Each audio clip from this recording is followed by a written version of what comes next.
The way we lead impacts the way people live.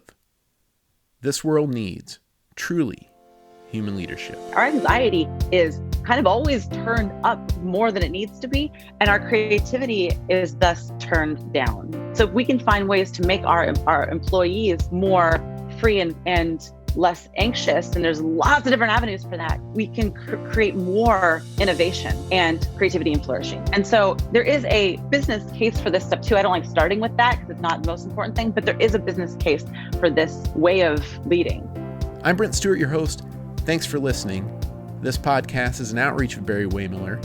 You can find us on Facebook, LinkedIn, Instagram, and Twitter at Barry-Wehmiller, and find our podcasts, articles, and videos at trulyhumanleadership.com.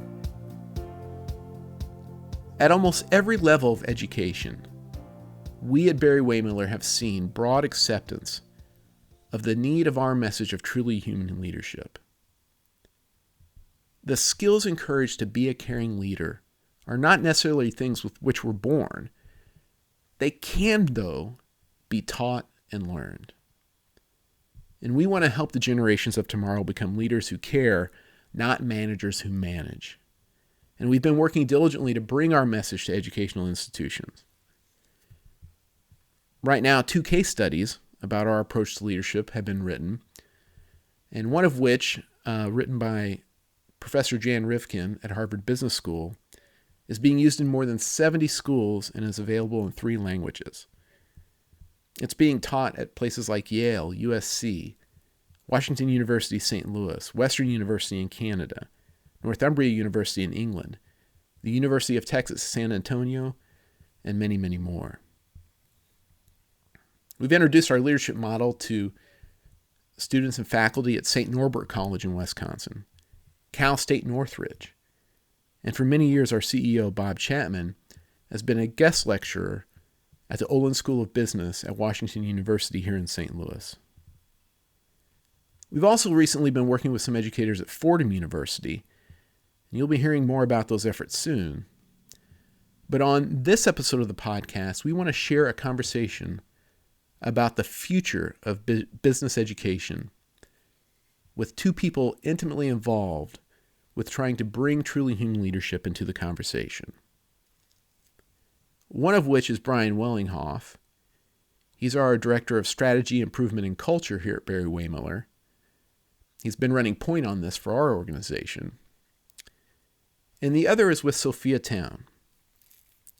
Sophia is an assistant professor of organizational behavior in the leading people and organizations area at the Gabelli School of Business. Her research focuses on leadership and human flourishing, and her classes are guided by the question, how can we use business education to develop compassionate leaders and build a flourishing world? So with that in mind, here's Brian and Sophia. When you look at business education today, what do you think needs to change to better prepare tomorrow's leaders? There is an increasing conversation right now, both in, I think, the academic spheres and then also in the business world, and in popular conversations, kind of popular press conversations, this idea that leaders of the future are going to need to be be embracing of people's whole selves at work. So historically, if you look at organizations, when you look at organizations compared to people's personal lives, there used to be these distinct boundaries. And those boundaries are blurring. I think the last 24 months has really amplified that because with the hybrid, work environment and then a focus on health and mental health and things of that nature. But really, I think what we're going to see is a serious call for embracing people's whole selves at work more than we've ever seen before. And that's a nice idea in theory, but the question becomes, how do we put that into practice? And how do we develop leaders, in the business school realm and then beyond? How do we develop leaders who have the capacity, the emotional competency, the communicative competency, the creativity, the agility to embrace people's whole selves at work while simultaneously maintaining certain organizational standards, performance standards, protocols, practices, and kind of typical management effectiveness strategies. So these two ideas, which have always been important, clearly, and at Barry-Wehmiller, obviously, this has been a big part of the conversation for a long time. But I think the public consciousness is catching up, and leaders are going to be called on to learn these skills and be able to enact this renewed sense of more human-centered leadership at large. So that's very exciting, because we in the business school realm have the opportunity to contribute to that development and hopefully foster leaders who have compassion and, as you guys all say, the courage and skills to care. But that's really becoming more and more true, I think, in light of a larger narrative, which is kind of proliferating throughout our society on social media and all that. You can see that. We all see that every day, you know. And isn't that so exciting that it is proliferating now, that it's getting to not just be one small group here or one company there, but to see a growing conversation. And that's what we see in the business sphere, you know, is more and more companies. It might not be something that shows up on your favorite news channel, you know, to headline that night, but a lot of companies across this country, across the world, who are focusing. I love the way you put that, you know, embracing the whole self. We've always felt at Barry-Wehmiller that it's a fallacy to think that you can leave half of yourself at the door to work and then walk in and be like half a person or something. But that's what we ask people to do for so long. I'm embedded in our human resources organization. And I know classically, sometimes human resources professionals were trained, don't ask too much about people's personal lives. Don't invite people to bring the home, you know, into the workplace. And I've just always felt that that was a fallacy, that if people are truly going to flourish, if we're going to have human flourishing, you know, at work and at home, how can that happen if we're not embracing the whole self? Right. And individuals, people out in society right now, just as individual people, are being called on by their communities to display their whole selves, to defend their whole self and others' whole selves when parts of themselves kind of contradict the status quo or seem novel or emerging in a new way. So individual people are called on by their communities, through social media, through their church communities, social communities, educational communities, to show up fully and completely. So then when they then enter the organization, how are they then expected to turn that off? And so it's not just an organizational issue. This is actually a societal sort of evolution that we're seeing that impacts the individual person, how they function in a team, how they relate to their leadership, and how their leadership relates and embraces them. So it's a systems issue, which is actually very exciting and empowering in a way, because then there are all these different avenues that we can address and really show up for this issue. But it isn't only the leader's responsibility. It's just a profound responsibility that leaders have the ability to kind of to take on. And I think we should expect our leaders to take this on. Yeah, and it's that profound responsibility that got Barry-Wehmiller interested in talking to higher education, to business universities and schools and things like that, is because you're right, it's a whole systems issue. And so even if we maximized or improve the realm of current business leaders, every day, every week, every month, there's new business leaders joining that have been trained somewhere, whether it's the School of Hard Knocks or the amazing universities that we have, across the country and around the world. And our research universities are the place where new academic research is done that help us make sense of this system. Sometimes I think those of us in business have practical embedded knowledge, but sometimes struggle to see the forest for the trees. And that's where I think academics like yourself can do a phenomenal job to really help us pause and see what we might have missed along the way. And I think it's become a rich partnership to look at this, business or industry association with higher education to really help prepare tomorrow's leaders a little bit better. I want to come back to something you said really quickly. It might seem minor. Maybe you said this intentionally, maybe not, but either way, I think it's important and I want to highlight it. You said to help leaders make sense of the organizational dynamics, or make sense of the system structure issues, et cetera.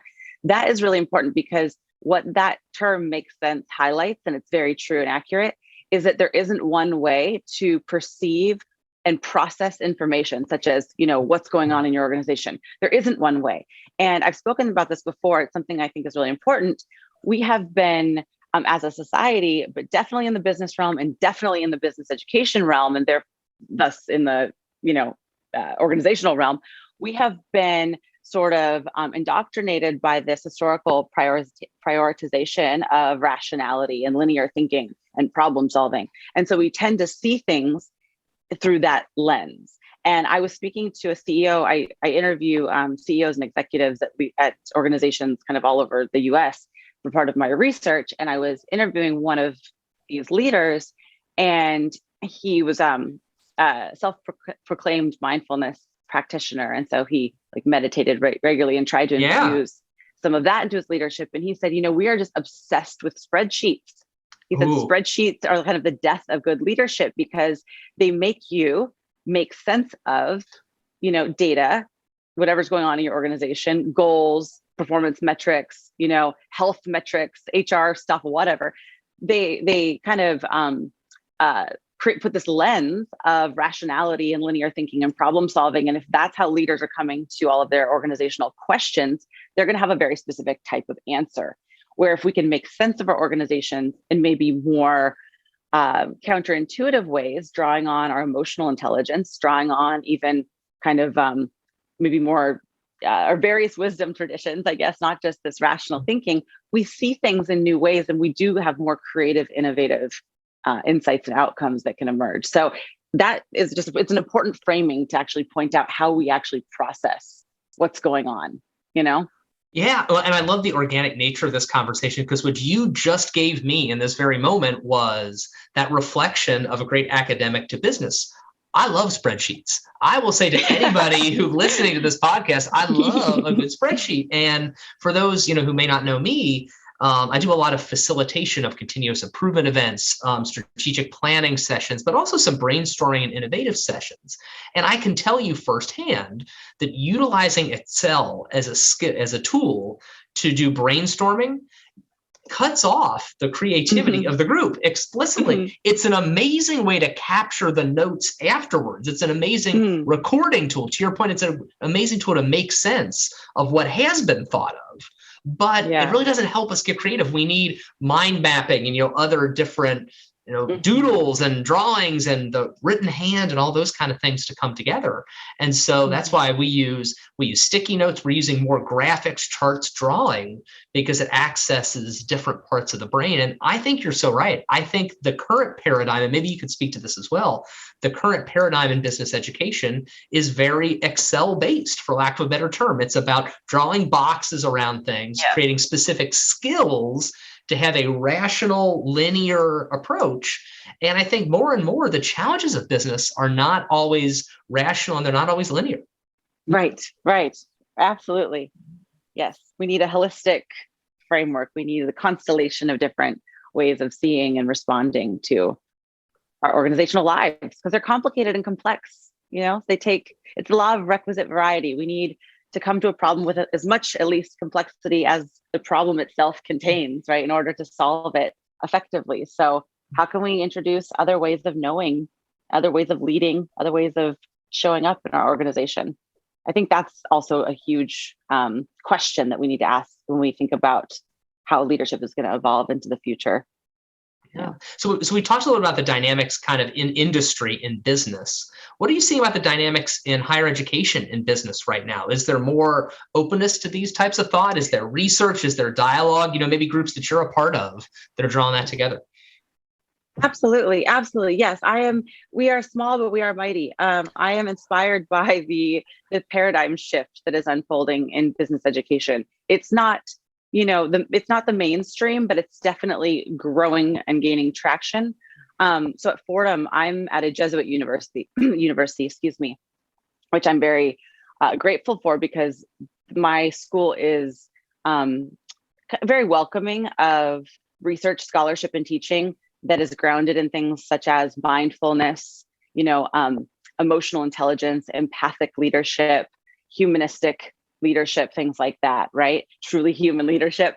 And so that's been really wonderful for me to kind of be a part of that group and see and connect up with other people in this space. So we have the pivot, what I'm seeing, what I'm part of, is this pivot toward drawing on different types of wisdom and wisdom traditions to answer leadership problems. So I'm part of the Human Flourishing program at Harvard now, at studying love in the organization, not romantic love, but love as in like unconditional love, pivoting from seeing our relationship with other people from an I-it perspective to an I-thou perspective. And so really honoring people's dignity and whole personness. How do we do that at work? Sophia, that was pretty deep right there. Can you take a minute and just explain to our listeners, and by that extension to me, the difference between I-it and I-thou? Yes.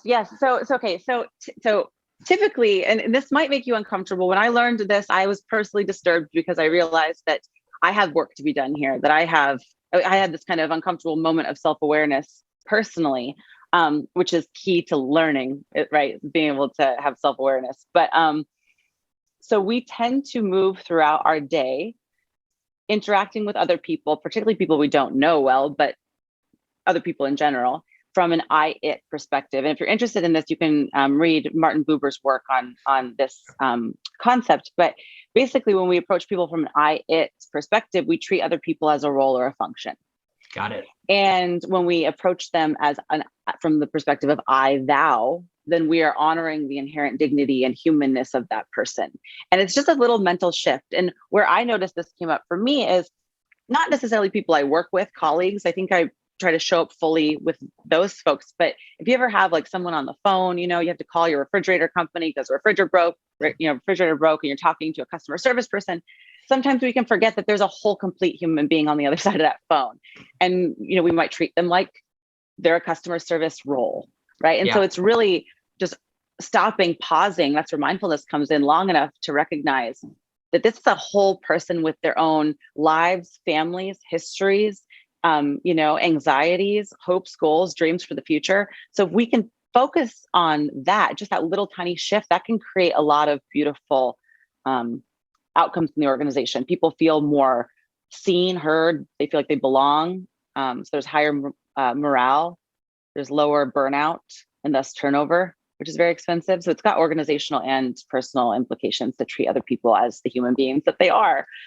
Well, I love it. And I had actually an experience of this just this past weekend. My 6-year-old and I went to get a pizza, and it was 20 minutes late. So drove all the way up, with COVID environment, had to wait. And I said, oh, yeah, it's going to come out. It's going to come out. It's going to come out. And while we're waiting in this freezing car in the middle of winter, my son was getting quite agitated. And I looked back at him and said, oh, so when the person comes to give us the pizza, should we yell at him? Should we express our displeasure? Should we do that? And I have to admit, in the moment, for my son, he's like, yeah, Dad, we should yell at him. And I said, but buddy, why shouldn't we do that? Well, this is somebody who we have no idea what he or she, what they're going through in their day, what was happening. Yeah. And in the end, he came out and was very apologetic and said, one of our ovens just broke. It's not working very well. We're so sorry. And then he ran to the 6 other cars that he had waiting as well, to give something to. And I just think that's a very practical thing in my own life, but it evidences what we believe in Barry-Wehmiller, that everybody matters. That's the title of the book that Bob Chapman co-wrote with Raj Sisodia. And for us, it encapsulates exactly what you're talking about, looking at every member of an organization. Sometimes we talk about stakeholder, theory and perspective, but everybody, whether you're the janitor or the engineer or the receptionist or the senior executive CFO or whatever, we all, as you said, Sophia, have this inherent dignity about us. And if we walk around that way, we treat people differently. And here's the amazing thing. Well, how do we treat our customers? Do we treat our customers as they have inherent dignity? How about our suppliers or our vendors? How about our bankers? How about our shareholders? How about the people that use our products? It's such an empowering way of viewing business and industry. But I don't find that many graduates of, typical business universities are walking out with that perspective. And I'd be interested in your perspective of, how do you feel about higher education in general, how students are leaving, and maybe some of the ones that you specifically get a chance to work with? Higher education in general is very important for a myriad of reasons. Students learn, how to think more critically and expansively. They learn new philosophies, right? And how to ask critical questions. And so higher education is doing a really good job in certain tracks. I think where there is room is what we're talking about here. Our students, if they don't leave their place of work for the last 4 years, which was their undergraduate program, right? Or their MBA program for the last 2 years, if they don't leave those organizational experiences that they've had at school feeling like they matter, that it would be far less likely that they're going to go out and be able to infuse that same philosophy into their organizations at whatever role that they come into the organization at. And so I think one thing that we need to do and I feel very personally responsible for as a professor, is actually showing students what this can look like. You can be, it's just like with being, I mean, I don't have children, but I imagine being a great parent. You can be firm and have high expectations for your child, right? And you should. And at the same time, teach them that no matter what happens, you unconditionally see their dignity and that they matter. And so I think that's really important. Oftentimes people feel like it's either one or the other, either you care about me and you don't care about my quality of work, or you care about my quality of work and I feel like I'm a number and you don't see me and you only see me if I outperform or if I perform well. And so this is just kind of like the narrative in schools, in universities, and then in the workforce. So how do we cultivate the both and? How do we need to adopt a paradoxical mindset and actually be okay holding these two seemingly potentially contradictory ideas, right? Unconditional love and incredible standards in this generative tension with one another. I don't think they are actually paradoxical, though. I think having those two philosophies and ideas can actually generate something that's more beautiful and productive, contributes to more individual and societal flourishing than either of those things in isolation. We just need to figure out as a society how to have the skills to enact this type of leadership. And this is where the universities have a really important responsibility that we're working on. Totally. And that's where, as Barry-Wehmiller, we talk about the harmony of people and performance. And that's exactly what we mean, throwing away this idea that it's paradoxical or, counter to have a focus on, in our language, people and on performance, that actually a highly performing organization that's growing, that's creating value, well, that creates more job opportunities, more growth opportunities, more sustainable careers for good people. That's good for people.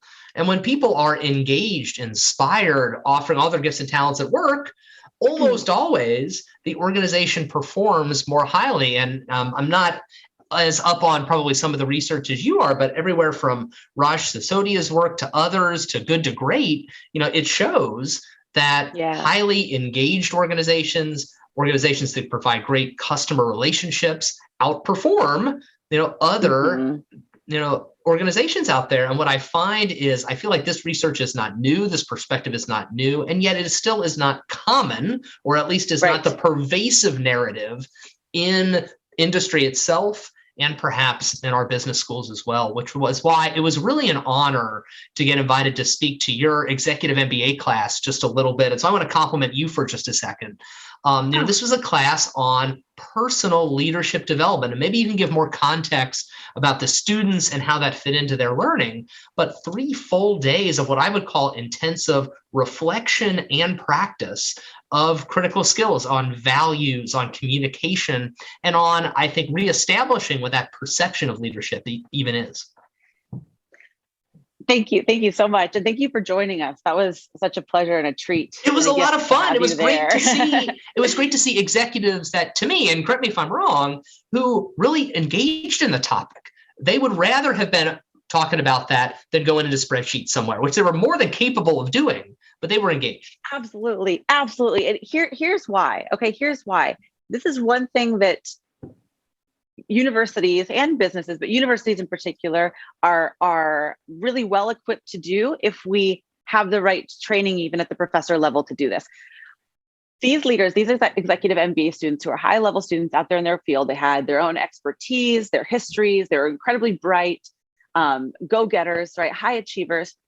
What they hadn't encountered yet in formal education, from what they've told me and what I've seen, I can attest to, just being a professor in the academy, is we tend to learn only 2 of the 3 really, really important learning dimensions for being able to enact positive leadership, effective leadership, okay?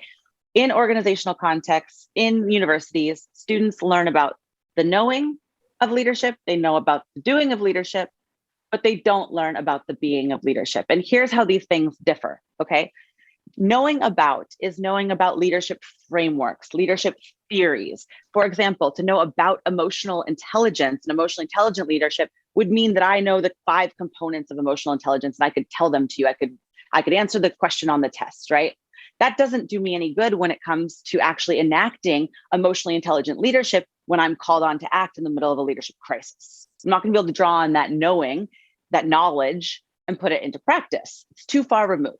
So then we focus on leadership skills, the doing, right? And leadership skills are great. Leadership skills might look like spreadsheets. It might look like effective communication. It might look like a myriad of things. But again, we're not able to often implement and put that doing, that practice into place when we are in a leadership crisis, or when we're going against the status quo, or when we are emotionally heightened, or in anything that's a little bit uncomfortable. It's very hard to draw on practical skills we've learned. So what we need to do, we need to educate our students toward, is transcending these learning modalities, moving from knowing across doing into being, into the being dimension.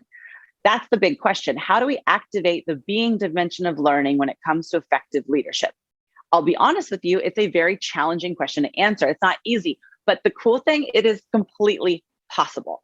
So what are some things we can do to kind of activate students' being of effective leadership? Well, deep self-reflection. That's number one. So the executive MBA class that I ran, it was infused with self-reflection. Reframing, which is exactly what Bob did when he joined us and did his guest speech, presentation. Reframing what leadership looks like and giving people a new model, a new lens. Questioning our assumptions, deep self-inquiry, which is connected to self-reflection. Questioning, what assumptions am I bringing to the table? For example, our historical prioritization of rationality. That is an assumption that is like water to the fish. We don't see it. We don't realize how sort of we're swimming in this way of seeing the world that's kind of somewhat arbitrary. And so questioning our assumptions. Generative dialogue. That's another thing that was infused in this class, having students dialogue these issues together and sticking on a topic longer than we normally do. I always say that universities do one major thing wrong, and we hyperventilate through material. So instead of doing that, let's stay on a topic long and go deep, right? And then the last thing, this isn't the last thing, but the final thing that I like to do in my classes to activate the being dimension is mindfulness-based approaches. So being able to really slow down our kind of knee-jerk reactions to the world, which are infused with our lenses and our assumptions and our, all that, being able to slow those down long enough to create some, I like to say, creating hindsight in the moment. So creating hindsight gives us 20/20. How can we slow down to create a little time and hindsight in the moment so then we can try on new ways of being, try on some practical skills, and then infuse those into our kind of way of showing up in the world. It's harder to teach that way, I'll be honest with you. And I don't think I've figured it out yet, but that's a mission that I'm really excited about contributing to, because I think we need that type of learning if we're going to make a splash, make a difference.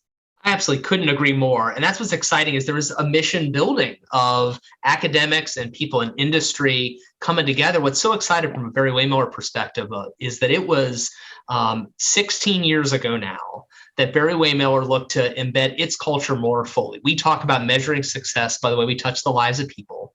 And we said, all right, how are we going to do that? We need to train. We need to develop people in a new and different way.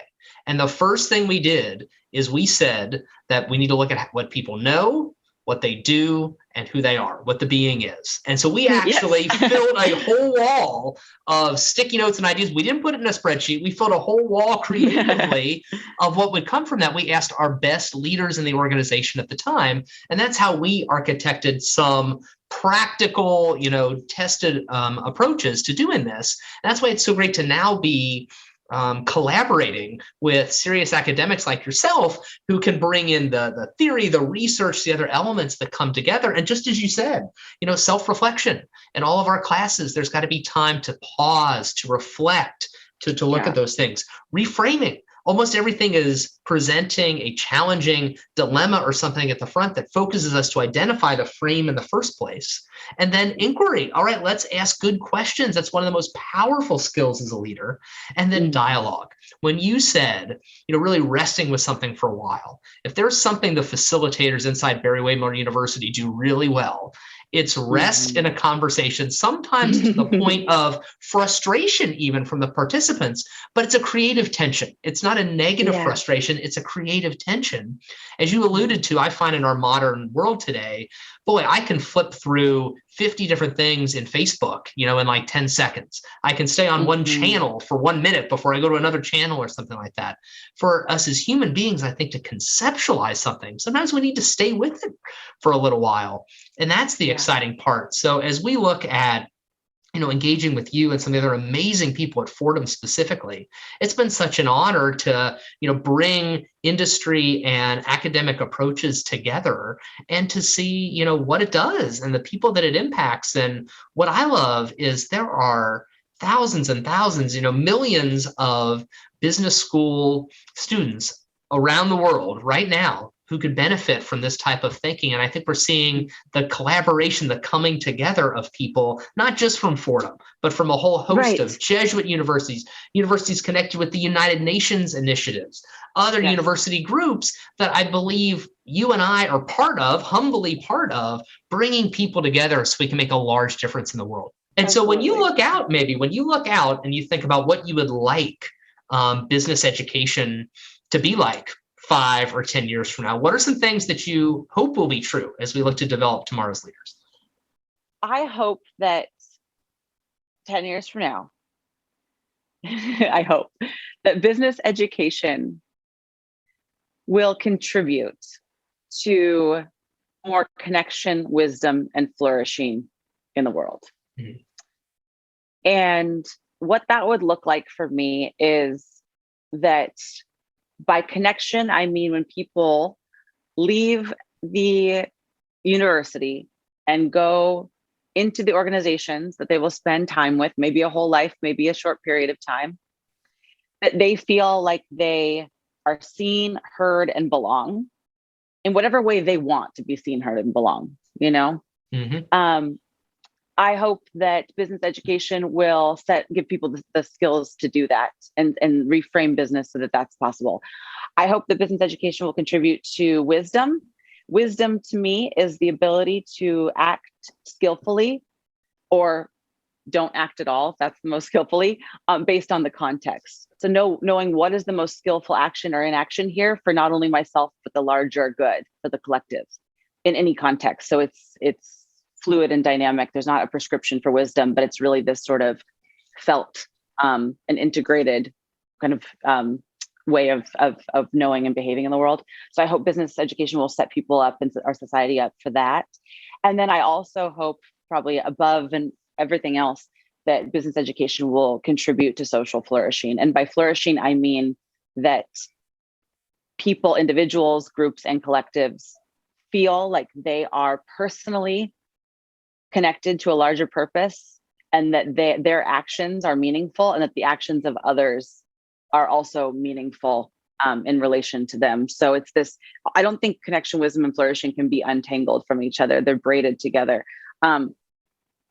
I don't think business and society are distinct either. And so business is not its own thing. It is how people organize themselves in society toward the goal of basically sustaining their lives, right? Making money, feeding their families, pursuing their goals, pursuing their dreams. It's the glue that keeps our society in many ways together, but it's not distinct from. And so if there is organizational flourishing where people spend so much of their time, then we will see more individual and social flourishing. And I want business education to contribute to that.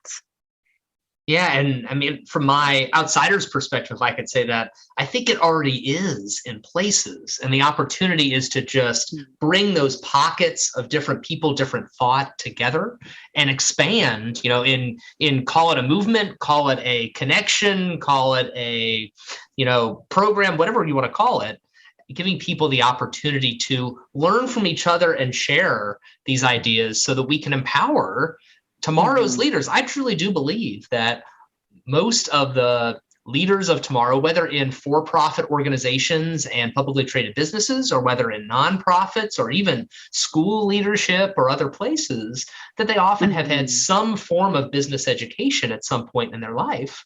And I'd actually love to see a place where we don't envision business education just as a 4-year program or a 2-year program, but, certificates and other types of programs and things that are part of almost every, career, as it's almost like, leadership education, that it is just business education, because just as you said, those organizational skills, those skills of how we, create value, how we provide products to people, how we feed our families, is an essential part of society. It's intertwined, as you said, it's essential. And if that can be a life-giving part of our lives, it can be amazing. One of the things we love to quote is some research that Gallup did. I want to give them full credit. It was on happiness in 155 different countries. And they found that the number one source of happiness was a good job, when it is defined as meaningful work around people I care about.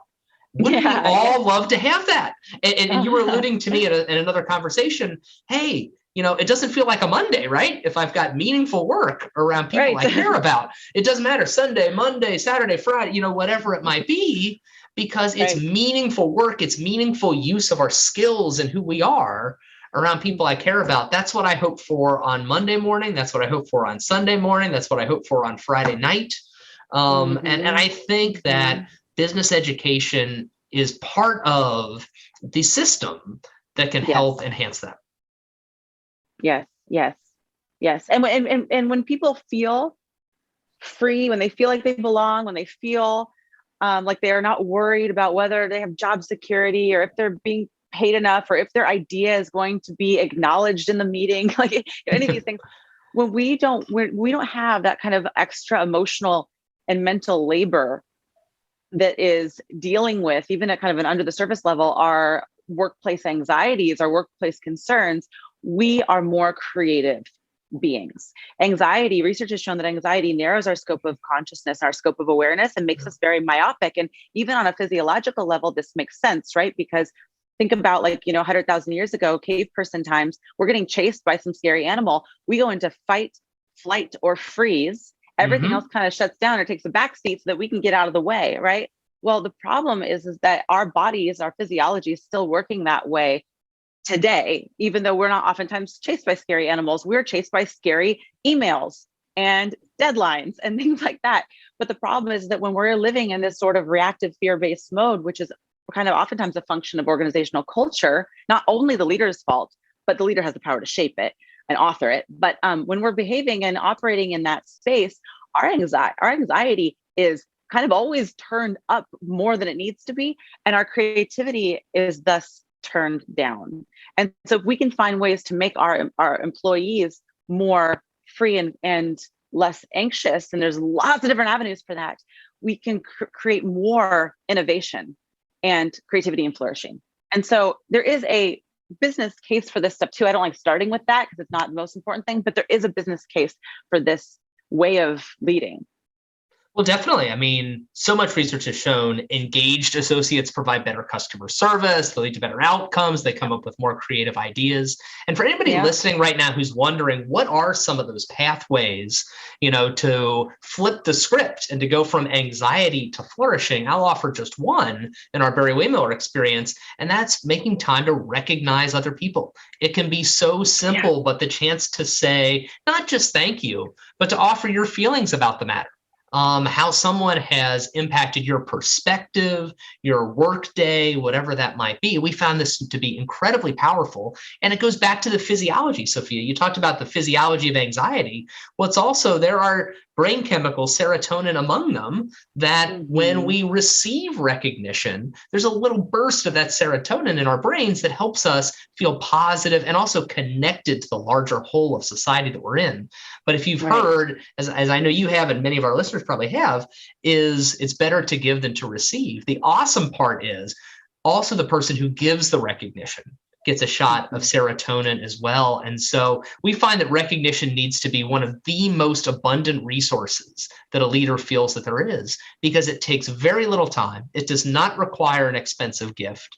And it's always powerful when it's timely, proportional, and genuine. And we've seen this across 120 acquisitions in more than 20 different countries. It's just absolutely wonderful. And I wonder how you've experienced that, either personally or in academia. What is the culture of recognition like in business education today?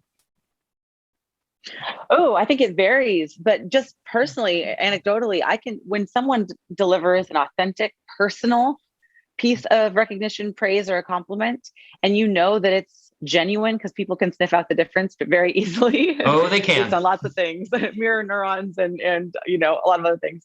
They can. It's life-giving. It's life-giving. And a little recognition can be incredibly empowering. You get you through the day, right? That one little thing can get you through the day if it's personal.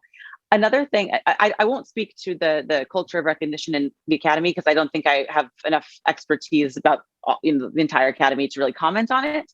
But I can say that in my department, we try to cultivate a culture of this, just even among the professors, which makes it then easier to give it to the students. Another thing you can do is truly just stop when in a conversation. This is so simple. It's also free. No one will know you're doing it, but the person you're speaking to will feel it differently. Stop when you're entering in a conversation and just let go of all of the noise that you can in your head when you're having a conversation. Even if you don't do it for the whole time, think, okay, you know what, for the next 30 seconds, I'm going to just let the noise kind of go. Stop thinking about what I'm going to say next. Stop thinking about this, next meeting I have to get to, and just show up fully present with the person in the conversation. This is an act of giving itself. When you listen to people this way, again, going back to the I-thou experience and recognizing them as a whole, a complete person, not a distraction on our way to our next meeting or a hindrance to the email we need to reach into our pocket, pull out our phone and send, right? If we can just stop with people momentarily and be that way with them, they feel the difference. The inherent humanness is palpable. And they absolutely do. Oh my gosh, presence is huge. If there's anything I'm evolving to learn, I certainly have so much more to learn in my time, but it's the power of presence and how that can be expressed through authentic listening. And that was one of the things that also came out of your EMBA course, was the ability to be fully present and therefore to respect, honor, and really encourage someone else through the simple act of listening. That is the number one thing we teach in our internal Barry-Wehmiller University. It is the most powerful thing that we hear about. And most often it impacts people, not just professionally. It does impact people professionally, but it impacts them even more at home, whatever that home life is, whether it's children or parents or brothers or sisters or aunts or uncles or friends or roommates or, whomever that might be. It just provides that opportunity to truly deepen relationship and have a word you used a while ago, connection, that connection with people that is authentic and it's meaningful. Absolutely. Yeah. Well, so I think as we, get towards the tail end of our conversation here, maybe we can give people a little bit of hope of what we see coming together. We've had the opportunity to have a few conversations over the last couple of months about this idea of humanizing business education. And I wonder maybe what most excites you about that, or what do you think are the next steps that can further this movement of humanizing business education a bit more? Oh, what excites me is what you commented on at the beginning of this conversation, and that is the joining of forces between, organizational reality and university education. I think that when we come together powerfully and we have both of these experiences and both of these kind of wisdom tracks, aligned, we can create something really, really beautiful. So I'm very excited about that marriage. It's not just theory and it's not just hard knocks practice or corporate practice. It's both. So I love that. I'm also really excited about the idea of actually using classes at Fordham University and other partnered universities as these learning labs for this type of leadership. At Fordham, I run an initiative called the Flourishing, project, which I know I mentioned earlier, it's different than Harvard's Flourishing program, even though now we're research partners now. But at Fordham, the Human Flourishing Project is based around a core leadership class, management class that we have about 650 students each year go through. They have to take it.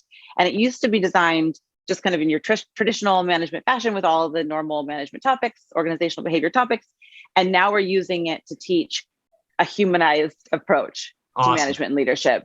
And that is really exciting because we're seeing these outcomes. We're seeing students evolve over the course of the semester, become more happy, less stressed out, more mindful, higher psychological flexibility, higher increased resilience and meaning and purpose, which is called the numinous. I mean, we're seeing all these really interesting outcomes. And so I'm excited for that work as well. Really excited to see how that unfolds. There's so much work going on out there. That's what I hope anyone, has a chance to know.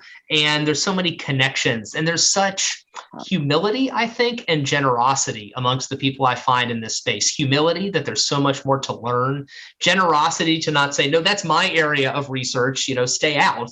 Rather, no. Let's collaborate, let's get together, let's do this.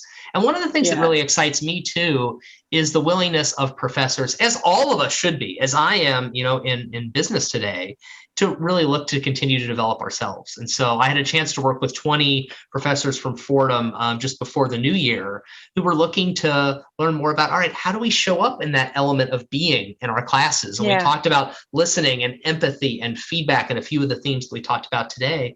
And what I love is that I'm finding that business school professors also make amazing students and amazing colleagues to each other, and kind of breaks down that professor-student dichotomy into more of a learning culture that we can all be a part of. And I just think, I believe already today's business school students are getting a better education than I did 20 some years ago, but I'm really excited for what those students 2 or 5 or 10 years from now, I think it could even be twice as good as it is today. Mm-hmm. Right. I certainly hope so. Let's do it.